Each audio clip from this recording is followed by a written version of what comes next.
These are 10 more cars I'd like to see in Forza Horizon 6. Hi, I'm Fail, and if you enjoy this video, don't forget to like and subscribe. Right, let's start in no particular order. Here's number 1. Revealed in December of 2024, this is where electric cars make sense.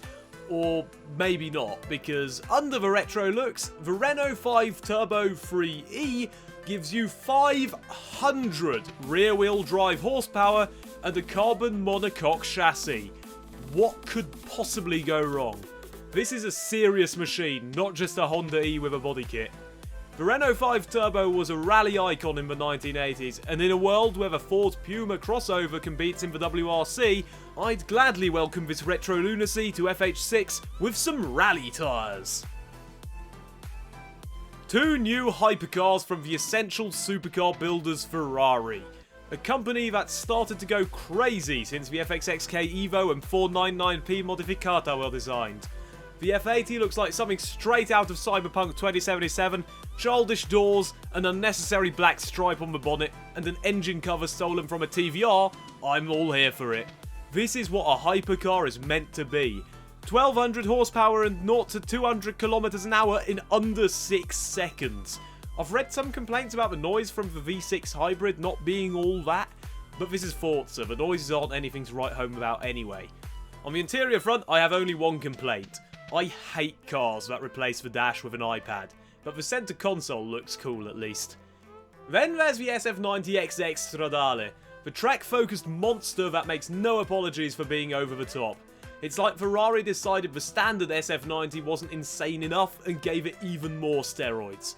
It follows the crazy 599XX and FXX range, but unlike those cars, the SF90XX is road legal. Somehow. And there's a convertible version which I particularly like. In Forza, with its V8 hybrid powered 1030 horsepower like the XX cars before it, the SF90XX would be the ultimate test of driving skills and pure speed. Well, apart from the Ultimas, of course. At this point, I'd like to remind you to please feel free to comment your car wish list down below. I try to read and respond to as many comments as possible, and I'm always interested in these discussions. Based on a 1990s Porsche 911, this is the Baja Porsche you want if you take your off-roading seriously. With 450 horsepower and massive suspension, this roll cage on wheels offers all the looks, suspension and speed you'll ever need. I doubt we'll see this in Forza Horizon 6, but you never know, and a man can dream. I just remembered something. You know those massive trucks they use in the Dakar Rally? They would be hilarious to drive in Forza, especially for playground games. We need them immediately. That would be so awesome. I've spoken about this car before, so I'll keep it short, unlike the designers of this car. Coming in at 5.5 meters, it's a meter longer than the H1 Hummer, and it looks awesome. You'll never get the full experience in a Forza game because of how important the interior is to it, but this would still be awesome. The only thing about this car I don't like is the name. Please, oh please, can we stop having IQ in the names of cars? It doesn't make it smarter. I don't like the new front end, but lots of people do. In my opinion, we reached the limit on grille size with the DBS Superleggera, but Aston Martin has leaned into it, so here we are. The elegance of the 2018 Vantage has been replaced with something far more aggressive. And when you find out this British sports car has been given an extra 150 horsepower, it starts to make sense. This is a serious machine and takes part in some serious GT championships. I'd be surprised if this doesn't end up in the next Forza Horizon, and when it does, it'll be the car of choice for many when they're just sitting down for a relaxing drive.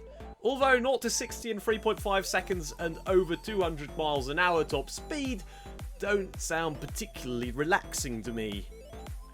Rumoured to be coming in 2026, this will be America's answer to the Lamborghini Huracan Sterato and the 911 Dakar. Only a lot cheaper if the rumours are to be believed.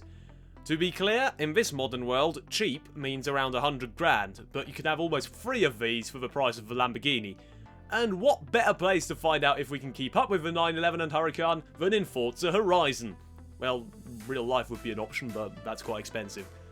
You will have noticed that there isn't actually a nice video of the car on screen, rather a modified Mustang driving around a video game. That's because this car is still so deep into the stage of rumours, we only have fan renders of it. So who knows, maybe it won't even exist, but that would be a shame. This looks awesome. You can't hide who you are. A stupid slogan, but it's for an awesome car. The Lamborghini for people who can't afford an Aventador has finally been replaced by something you'd want to buy, even if you could. The Temerario is much more reminiscent of the Gallardo than the Huracan, which I like, and from the side there's an element of the old Diablo to it as well. Now the Diablo was a powerful car. This is 400 horsepower more powerful. Boasting 900 horsepower in the baby Lamborghini, under 0 to 100 kilometers an hour of 2.7 seconds, this is a properly quick car, and I hope they'll build a GT3 version soon to compete with a Ferrari's 296 GT3. Honestly, this is a car I'd love to own, but the price of allegedly $300,000 US is a lot. Isn't inflation fun? 250 of the Chiron's successor are supposedly being built, and as far as I understand it, this is the first Bugatti engineered with Rimac. And that explains the electric motors. That give the already powerful 1000 horsepower Cosworth engine an extra 800 horsepower. This engine isn't the usual W16 we've known since the Veyron either. It's an 8.3 litre V16, and the weight of this package, amazingly, is under 2 tons. Supposedly, this new Bugatti with its funky rear end and AliExpress knockoff nose will be able to do 0 to 300 kilometers an hour, 186 miles an hour that is, in under 10 seconds, and is estimated to have a top speed of 445 kilometers an hour, or 277 miles an hour. But this would be irresponsible, so it's limited to 236 miles an hour, which is much safer, of course. For the price of the previous Bugatti, you could buy almost 100 of these. And I know which I'd rather buy. It's the Toyota 4Runner. Cheaper to insure, cheaper to maintain, more practical, faster in some conditions, more spacious, more luxurious if you want to transport 4 or more people. There's even options for people with spare money. The $40,000 Toyota can be upgraded to almost $70,000. You can get roof racks, massive wheels, snorkels, and a comfortable interior. It looks good, doesn't it? And I'd love to explore the terrain of the next Forza Horizon in this brilliant machine. And if you'd like to know where FH6 will be set, I do have a few videos on the subject that you might find interesting in my Forza Horizon 6 playlist. And with that, I'd love to know what cars you'd like to see in Forza Horizon 6, so let's discuss it in the comment section down below. And while you're there, please leave a like and subscribe if you haven't already. Have a nice day, and goodbye!